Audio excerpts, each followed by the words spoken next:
Salam kasih, salam jumpa kembali dengan kami Majelis Gereja HKBP Parung Panjang. Saudara yang terkasih dalam Yesus Kristus, ada 3 hal yang akan dihadapi oleh seseorang dalam hidupnya. Yang pertama adalah ilmu, wawasan yang dia peroleh selama hidup ini. Yang kedua adalah yang namanya iman, mempercayai akan segala sesuatu berdasar keyakinannya dengan Tuhan. Yang ketiga adalah yang akan dihadapinya, yang diterima dalam hidupnya adalah penderitaan, tantangan dan cobaan, rintangan di tengah-tengah kehidupan ini. Yang menjadi persoalan adalah ketika penderitaan datang, apa yang dipakai oleh seseorang untuk menghadapinya? Karena jika dipakai ilmu, banyak orang-orang pintar yang tidak bisa menghadapi persoalan hidupnya menjadi putus asa dan bahkan bunuh diri. Oleh sebab itu, kita pasti semua menerima yang namanya ilmu, kepintaran. Tetapi untuk hal menghadapi yang namanya pencobaan, penderitaan, tantangan, perlu ada yang namanya iman kepada Tuhan, sehingga kita dikuatkan. Berdasarkan itulah kami membuat renungan yang akan menguatkan saudara untuk menghadapi setiap persoalan-persoalan. Dan biarlah melalui renungan ini saudara boleh menemukan jawaban-jawaban yang Tuhan berikan kepada saudara menghadapi setiap persoalan-persoalan kehidupan. Selamat menikmati renungan yang disampaikan oleh majelis gereja ini, dan biar renungan ini menjadi berkat bagi kita, bagi gereja kita juga. Amin.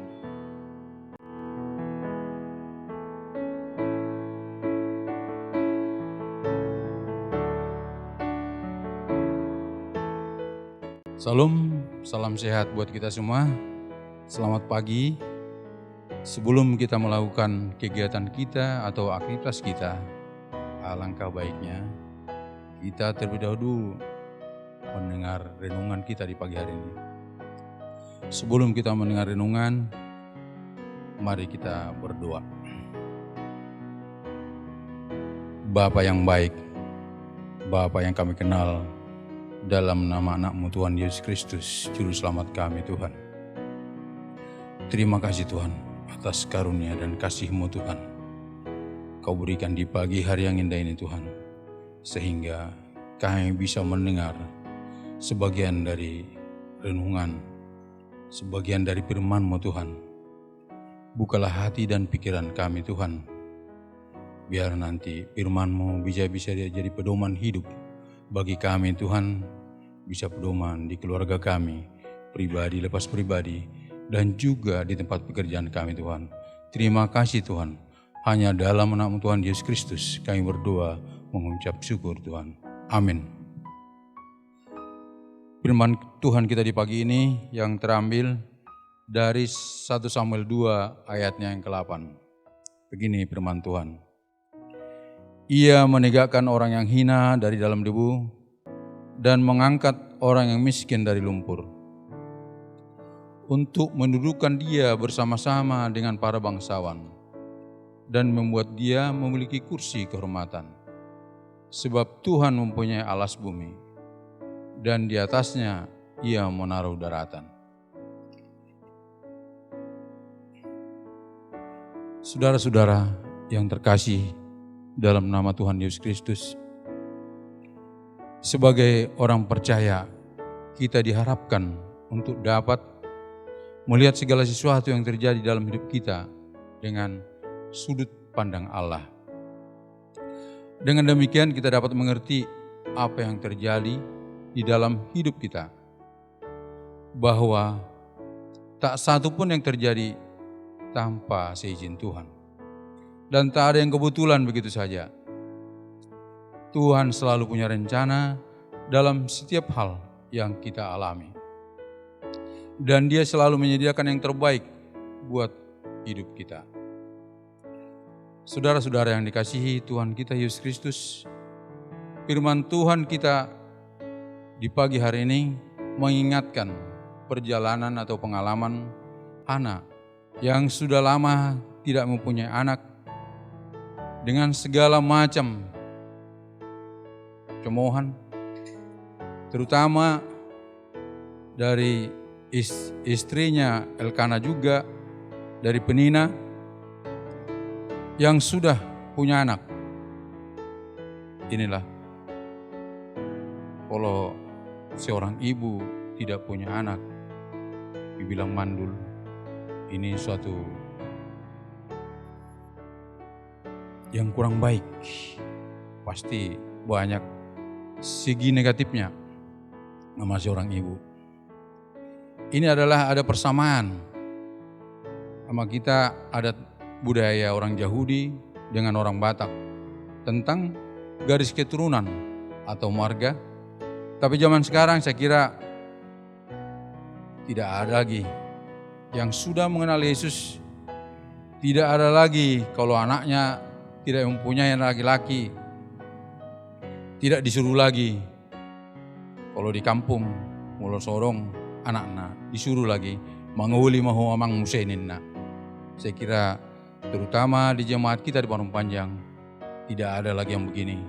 Masalahnya perempuan atau laki-laki sama itu di mata Tuhan. Inilah yang dirasakan Hana.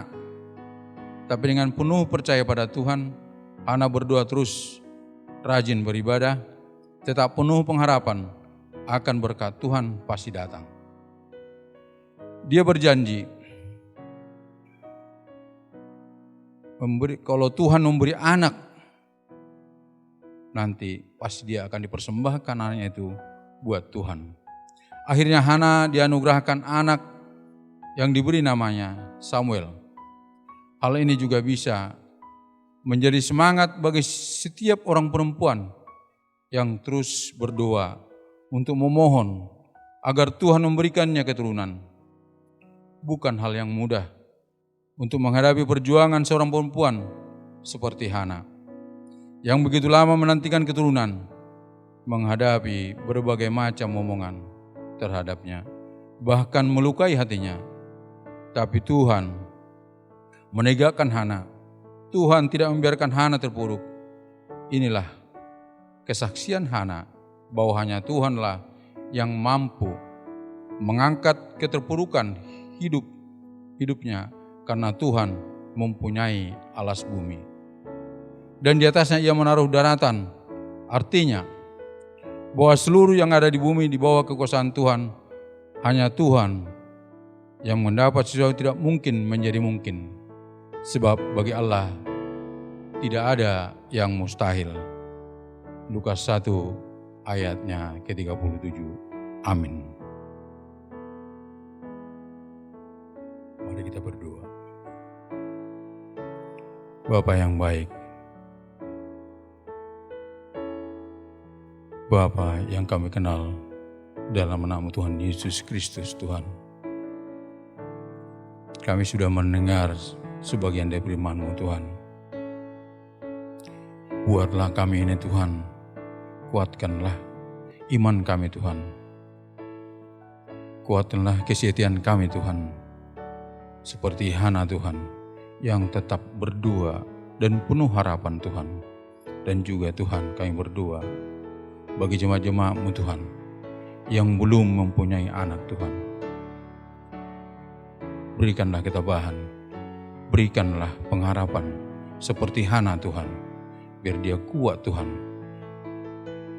Tolong Tuhan, berikanlah kepada mereka yang belum mempunyai keturunan seperti Hana ini Tuhan. Terima kasih Tuhan atas firman-Mu yang sudah kami dengar. Biarlah firman-Mu itu jadi pedoman hidup bagi kami Tuhan. Bisa kami jalankan di setiap langkah-langkah kami Tuhan. Terima kasih Tuhan, hanya dalam anak-Mu Tuhan Yesus Kristus Tuhan kami berdoa dan mengucap syukur Tuhan. Amin.